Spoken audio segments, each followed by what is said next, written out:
May 2010, the board of RAI appointed Giovanni Minoli as director of RAI 150, a newly created division of RAI with its own budget and allocated slots on RAI 1, RAI 2, RAI 3 and RAI Storia to celebrate the 150th anniversary of the unification of Italy.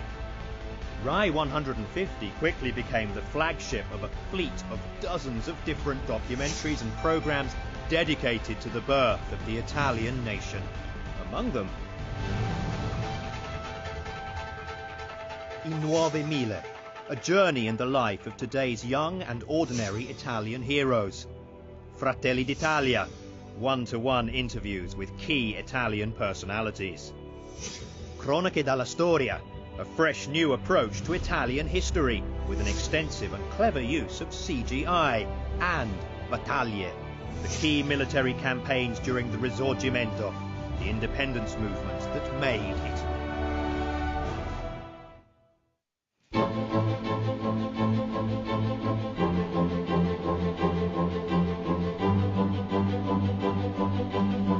RAI Educational takes citizens deep inside the country's state institutions to discover how the 5 highest public offices work. A TV series conceived mainly for younger generations, with students involved in a very special visit to the palaces of politics and a face-to-face interview with the highest official representatives and several public workers. Instituzioni, the best way to discover how Italian democracy works.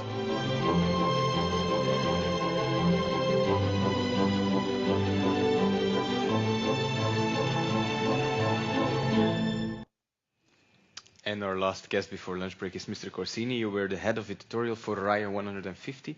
Welcome. Yes, thank you. Could you please tell the audience here today what has RAI done to celebrate this 150th anniversary of the Republic?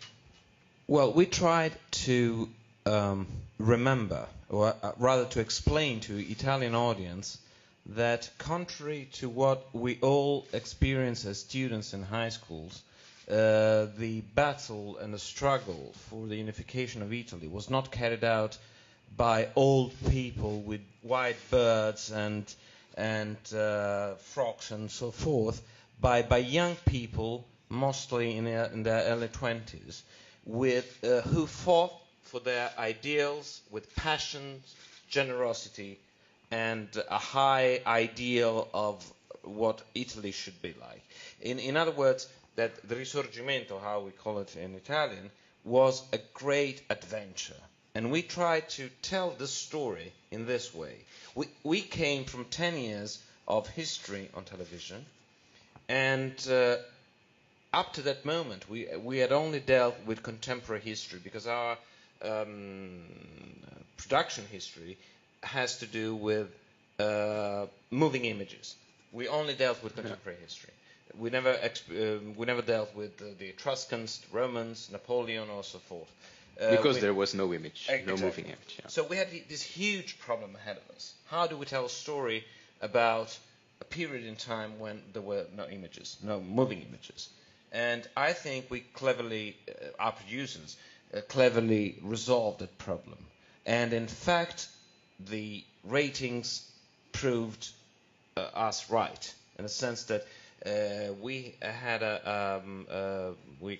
ratings that far exceeded our wildest expectations or fears. That's what every television maker dreams of course. Yeah. You've done this through television. There was also a special website. We done this through television. Unfortunately, the promo that we assembled was rather abruptly cut. There were other two. The main 2 flagship programs are La Storia Siamo Noi and Dixit. La Storia Siamo Noi is on RAI 2 and RAI 3. Dixit is on our free DTT service, RAI Storia. Now, combined, La Storia Siamo Noi and Dixit total 1,066 hours per year of programming. So it's a huge amount of hours, not all of them dedicated to Risorgimento, of course, but a huge amount. Then we had, a dedicated website, www.italia150.it, which was obviously interactive. So clips from our TV programs, specially dedicated and created interactive games, so people of all ages could play and say, oh, how many ships had Garibaldi to, what was his first stop? Right, okay, you can go on, wrong, go back to square one. So that's kind of thing. Plus a bibliography, links, and so forth. Was it expensive or difficult to get these projects together? Luckily, we have been used ever since 2002 to make programs with ridiculously cheap budgets. So that was not always challenge. when about history, isn't it? Yes. I'm very envious when I meet people from either BBC or or whatever, or PBS, and they say, oh, this comes cheap, about 2 million per an hour. And I go, oh my God, with 2 million I make 10 years of programming. So, but apart from that, yes, we managed to keep it cheap. And of course, in this case, this is a perfect example where the digital era, the digital literacy is of great, enormous help. Because of course, technology now, today, enables you to do things that 10 years ago were unimaginable. You were also especially aiming at youngsters. Yes, because as I said, Italian pupils, Italian students in schools have this idea of, oh my God, Risorgimento. No, it's something back in the old, because in every Italian square, in every Italian town, there is a square dedicated either to Garibaldi or to Mazzini or to both, and you see this whole people with bears and so forth, and they say, oh my God, this is something dusty, something boring, something I don't care about. Who cares about people who lived in the 19th century? I mean, we are in the 21st, so it's 2 centuries.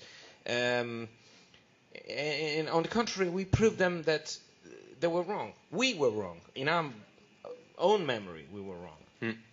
There was this other project also we saw, Instituzioni. Does it have the same purpose? Yes, that is done by a totally different department of RAI. It's called RAI Educazione, and it's I believe it's aimed for its DTT free channel RAI Scuola, and it's something about again to narrow the gap between the citizen, the younger citizen, and the institutions.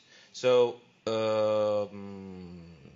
Teenage students or teenage students are brought to face-to-face, one-on-one with major key figures of Italian politics. From you've seen the president of the Italian Republic, the new prime minister, and so forth. So it's a candid, frank, one-on-one discussion that enables to cut through the divide. So they're not. This is Molochs but they're human flesh and their own kind. Is that the main conclusion we could draw? Show the reality, the human part of the stories? As far as Instituzioni is concerned, yes. Yeah, and also about the 150 yes, the 150, yes, but 150 was an extraordinary experience. Is an extraordinary experience, also because. From the production point of view. Unfortunately, the clip was very short, but otherwise you would have seen that, for instance, the use of CGI, the use of computer graphics, the use of animations, the use of comics, the comic style, is very effective in rejuvenating history. It's a facelift for history. Can be a facelift, especially if used cleverly and not in excessive dose. I mean, overdose is always a bad thing. Yeah. So yes, I think that it was a very interesting experience on many levels. All right. Thank you very much, Mr. Corsini.